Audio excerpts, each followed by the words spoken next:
कोई कहता है कि इस जमीन पर मेरा हक है। कोई कहता है आसमान पर मेरा हक है। मगर उस ऊपर वाले की खामोशी कहती है कि इन सब पर मेरा हक है। नमस्कार, मैं जनभक्ता शिवम गौतम और बड़ी खबर आ रही है राउज एवेन्यू कोर्ट से। राउज एवेन्यू कोर्ट ने सुप्रीम कोर्ट के चहेतों को एक बड़ा झटका दे दिया है। जी हाँ, लालू सिब्बल जैसे गैंग को बड़ा झटका देते हुए राउज एवेन्यू कोर्ट की जो विशेष अदालत है उसने लालू प्रसाद यादव, राबड़ी देवी और तेजस्वी यादव को 420 और 120 के तहत आरोप सिद्ध करते हुए इनके ऊपर मुकदमा चलाए जाने की बात कही है। इसके जवाब में लालू, राबड़ी, तेजस्वी ने कहा कि वो निर्दोष हैं और इस पूरे मामले में मुकदमे का सामना करेंगे। मामला क्या है ये भी हम आपको बताएंगे और आपको ये भी बताएंगे कि लालू प्रसाद यादव चारा घोटाले में दोषी साबित होने के बावजूद आज तक जमानत पर छुट्टे घूम रहे हैं, तो उसके पीछे भारत का सुप्रीम कोर्ट है, सिब्बल जैसे वकील हैं और हमारे देश की जो उच्च न्यायपालिका है जिसमें हाई कोर्ट और सुप्रीम कोर्ट आते हैं, उसके अंदर बड़े वकीलों के साथ साठगांठ से किस तरीके से अपराधियों को बचाने का षड्यंत्र किया जाता है वो सब है। लालू यादव को निचली अदालतों ने सजा पहले ही दे रखी है, लेकिन हाई कोर्ट से भी सजा बरकरार होने के बावजूद सुप्रीम कोर्ट से लालू यादव और उनके परिवार के लोग जमानत पर चल रहे हैं। राहुल गांधी, सोनिया जमानत पर चल रहे हैं, केजरीवाल, मनीष सिसोदिया जमानत पर चल रहे हैं। देश में ऐसे सैकड़ों नेता हैं जो परिवारवादी पार्टियां चलाते हैं, देश का बहुत सारा अरबों रुपए का खजाना लूट चुके हैं, देश के खजाने को नुकसान पहुंचा चुके हैं, लेकिन सुप्रीम कोर्ट की मेहरबानी से सिब्बल सिंघवी जैसे वकीलों की जुगाड़ से वो खुलेआम जमानत पर घूमते हुए नजर आ रहे हैं। लेकिन अब इनको एक फिर से झटका लगा है। विशेष अदालत ने लालू प्रसाद यादव के रेल मंत्री रहते हुए जो कुकर्म उन्होंने किए थे, जो भ्रष्टाचार उन्होंने किया था, उसका खामियाजा अब लालू को भी भुगतना पड़ेगा, उनकी पत्नी और उनके बेटे को भी भुगतना पड़ेगा। लालू यादव तो इस मामले में रेल मंत्री रहने की वजह से दोषी थे, पत्नी और बेटा क्यों दोषी थे वो भी हम आपको बताएंगे। दरअसल मामला यह था कि आईआरसीटीसी के दो होटल थे, बीएनआर रांची और बीएनआर पुरी। इन होटलों को सुजाता होटल्स नाम की एक कंपनी को टेंडर दे दिया गया और टेंडर पास करने में तमाम अनियमितताओं को अंजाम दिया गया लालू प्रसाद यादव और उनके मंत्रालय के द्वारा, जिसमें उनके मंत्रालय के दो बड़े अधिकारी भी इस मामले में फंस गए हैं। अब ये जो सुजाता होटल कंपनी थी, राबड़ी देवी इसमें एक डायरेक्टर थी। इस सुजाता होटल ने बदले में लालू प्रसाद यादव और उनके परिवार को 3 एकड़ से ज्यादा बेशकीमती जमीन औने पौने दावों पर दे दी, यानी कि जमीन के बदले में ये टेंडर लिए गए थे। बाद में ये जो जमीन थी ये राबड़ी और तेजस्वी के नाम करा दी गई। यही पूरा मामला है। इसमें जांच के बाद सीबीआई ने यह साबित किया है कि ये कदाचार का मामला है, भ्रष्टाचार का मामला है, 420 का मामला है। इसलिए इसमें प्रिवेंशन ऑफ करप्शन एक्ट की धारा 13(2) भी लगी है और आईपीसी की धारा 120 भी यानी कि आपराधिक साजिश करना भी लगा है और 420 यानी कि धोखाधड़ी का मामला भी बनता है।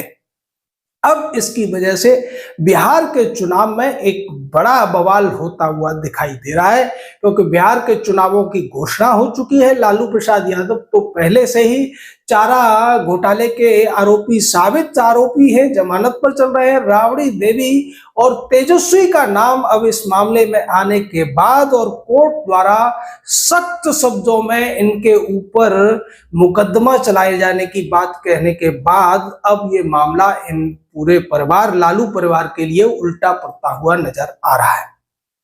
हालांकि लालू परिवार ने, लालू प्रसाद यादव ने कहा कि मैं दोषी नहीं हूं, जैसा कि हमारे देश में प्रचलन है कि हमारे देश में जो भी दोषी होते हैं वो अपने आप को कभी दोषी स्वीकार नहीं करते, क्योंकि उन्हें पता है कि अगर उनके पास पैसा है तो सिब्बल सिंघवी जैसे वकील बेनिफिट ऑफ डाउट के आधार पर सुप्रीम कोर्ट से उन्हें आसानी से बेल दिला देंगे या फिर बरी करा देंगे।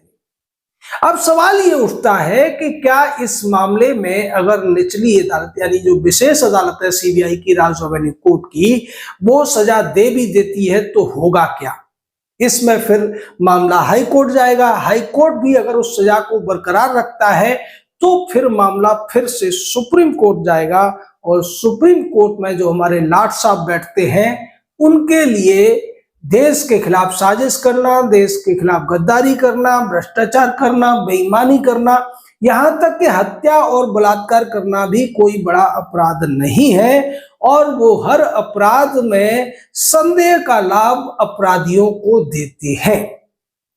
हमारे देश में आज 5.5 करोड़ से ज्यादा केसेस पेंडिंग है, उसके बावजूद उतने ही अपराधी जमानत पर छुट्टे घूम रहे हैं। क्योंकि आप एक मोटा मोटा हिसाब लगाइए कि अगर 5.5 करोड़ केस हैं, जिनमें से 3.5 करोड़ क्रिमिनल केसेस हैं, हर क्रिमिनल केस में कम से कम 2 या 1 तो अपराधी होते हैं, कई कई ज्यादा भी होते हैं।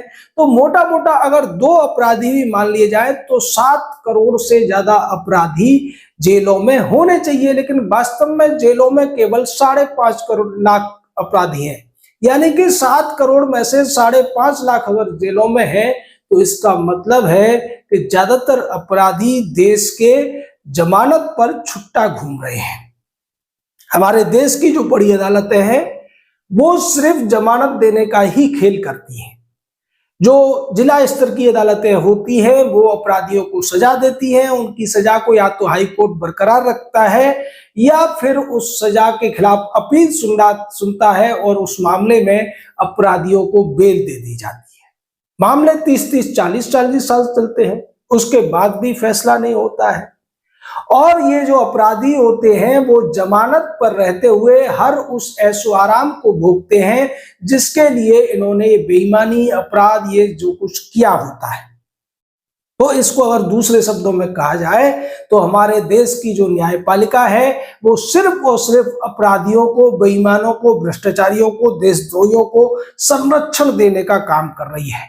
लेकिन उसके बावजूद जो जिला स्तर की अदालतें होती हैं उनमें अभी भी कुछ अच्छे न्यायाधीश होते हैं, जैसा कि राउज एवेन्यू मामले में हुआ कि उन्होंने किसी भी दबाव को सुप्रीम कोर्ट की इच्छा के विरुद्ध जाते हुए भी उन्होंने इस मामले में लालू परिवार को अपराधी माना है। उन्हें ये पता है कि ये मामला सुप्रीम कोर्ट में जाकर फिर से लटका दिया जाएगा, लेकिन निचली अदालतें, डिस्ट्रिक्ट अदालतें, विशेष अदालतें अपने कर्तव्य से, अपनी देश सेवा से पीछे नहीं हट रही हैं। और अब इसीलिए हम बार बार कहते हैं कि इस देश की जनता को जागने की जरूरत है। जनता जब तक दबाव नहीं बनाएगी तब तक सुप्रीम कोर्ट के लाट साहब जो कॉलेजियम से चुनकर आते हैं, जो कि एक असंवैधानिक प्रवृत्ति परंपरा है, और उसके द्वारा चुने हुए जो लाट साहब होते हैं ये सिर्फ और सिर्फ बड़े और महंगे वकीलों के मनमाफिक ही फैसले क्यों करते हैं, इस पर तो सवाल बनता है।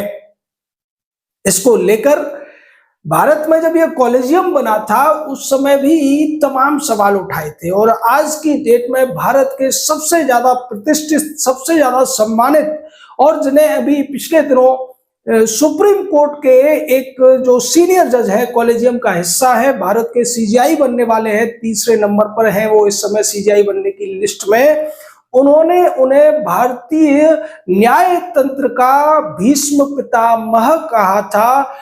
वो के पाराशरन साहब ने इस पूरे मामले यानी कॉलेजियम के मामले में बहस करते हुए सुप्रीम कोर्ट को चेताया था कि आप जो कुछ इस केस के माध्यम से करने जा रहे हैं वो देश के लिए बहुत ज्यादा घातक सिद्ध होने वाला है। अब आप सोचिए, पाराशरन साहब की 32 साल पहले कही गई ये बातें कितनी सच साबित हो रही हैं। खुशी की बात यह है कि पाराशरन साहब अभी भी देश में हैं, वो अभी भी न्याय के लिए बोलते हुए नजर आते हैं। राम मंदिर का जब वो मामला चला था सुप्रीम कोर्ट में तो उन्होंने इस मामले में नंगे पैर और खड़े होकर पैरवी की थी। जबकि जो बेंच सुनवाई कर रही थी उन्होंने उनसे आग्रह किया था, रिक्वेस्ट की थी कि आप बैठ जाइए, आप कुर्सी पर बैठकर दलीलें दे सकते हैं, आप बहुत सम्मानित हैं, बहुत बुजुर्ग हैं, क्योंकि उस समय भी उनकी उम्र 90 साल से ज्यादा थी। लेकिन पाराशरन साहब ने जो कहा था वो सबको जानना जरूरी है। उन्होंने कहा था कि मैं ये केस भगवान राम के लिए लड़ रहा हूं और इसे एक पूजा के तौर पर लड़ रहा हूं, तो पूजा करते में न तो मैं पैरों में चप्पल पहन सकता हूं न बैठ सकता हूं। इस तरीके के उच्च कोटि के विद्वान के पाराशरन साहब ने सुप्रीम कोर्ट को, पूरी न्यायपालिका को इस कॉलेजियम की बुराई से आगाह किया था। लेकिन इन लोगों की आंखों पर चश्मा चढ़ाने का काम किया था राम जेठमलानी, फली नरीमन, शांति भूषण और कपिल सिब्बल नाम के वकीलों ने, जिसके बाद इस देश में संविधान की पुनर्व्याख्या करते हुए, मैनिपुलेशन करते हुए कॉलेजियम थोप दिया गया और पिछले 30-32 सालों से लगातार ये कॉलेजियम देश पर तानाशाही पूर्ण रवैया अपनाता हुआ नजर आ रहा है। हाई कोर्ट के जो सीनियर जज होते हैं उनको बाईपास करके अपने चहेतों को जुगाड़ से फिट कर दिया जाता है, जिसमें उनके भाई भतीजे या चेले चपाटे होते हैं। और उसका नतीजा ये है कि ये लोग सिब्बल सिंघवी जैसे वकीलों के साथ हाँ में हाँ मिलाते हुए लालू सोनिया टाइप के लोगों को जमानत देते रहते हैं। अगर इन लोगों ने एग्जाम्पल सेट किया होता, लालू को जमानत नहीं दी होती, लालू आज अगर जेल में होते, सोनिया राहुल जेल में होते, सारे भ्रष्टाचारी जेल में होते, तो आज भारत में भ्रष्टाचार, बेईमानी और अपराधों की संख्या भी कम हो गई होती। लेकिन चूंकि बड़े बड़े अपराधी ये जानते हैं कि एक बार मोटा पैसा कमा लो, उसका एक हिस्सा वकीलों को जाएगा, वकील उसी हिस्से के आधार पर उनको जमानत दिलाएंगे और कितना भी बड़ा अपराध कर लो आपका कुछ नहीं हो सकता है। चाहे केजरीवाल हो, मनीष सिसोदिया, संजय सिंह हो, राहुल गांधी जिसके ऊपर भी हजारों करोड़ के घोटाले के आरोप है, लालू ए राजा, तमाम ऐसी बहुत लंबी फहरिस्त है। और इन सब बात जो केसेस हैं उनमें एक चीज कॉमन है कि इन सबको जमानत दिलाने में या तो सिब्बल का हाथ है या सिंघवी का हाथ है। इसलिए हम बार बार कहते हैं कि इस देश को अगर बचाना है, देश में न्याय की स्थापना करनी है, तो इस कॉलेजियम सिस्टम को हटाना ही पड़ेगा। और जब तक ये कॉलेजियम हटेगा नहीं, राउज एवेन्यू कोर्ट के स्पेशल जज द्वारा दिया गया फैसला बेईमानी हो जाएगा। क्योंकि अगर वो सजा भी दे देंगे कार्रवाई के बाद में, तो हाई कोर्ट, और अगर हाई कोर्ट से भी ये लोग बच गए तो सुप्रीम कोर्ट से आसानी से ये जमानत ले लेंगे। बिहार में चुनाव होने वाला है, चुनाव में हो सकता है कि तेजस्वी यादव चुनाव जीत भी जाए और एक तरफ उनके खिलाफ भ्रष्टाचार, बेईमानी, धोखाधड़ी का केस चल रहा होगा और दूसरी तरफ वो विधायक बनकर अगर उनके गठबंधन की सीटें आ जाती है तो मुख्यमंत्री बनने की भी तैयारी कर रहे हों। ये इस देश के लिए कितना बड़ा मजाक है। एक व्यक्ति जो भ्रष्टाचार का आरोपी है, बेईमानी, धोखाधड़ी का आरोपी है, उस पर केस चल रहा है प्राइमा फेसी, यानी प्रथम दृष्टिया इसको अदालत मान भी रही है कि हाँ इसने बेईमानी, धोखाधड़ी की है। उसके बावजूद वो अगर देश का मंत्री, मुख्यमंत्री या और बड़े पद पर बैठता है तो ये इसके लिए अगर कोई जिम्मेदार है तो भारत की ये हमारी जुडिशरी ही जिम्मेदार है।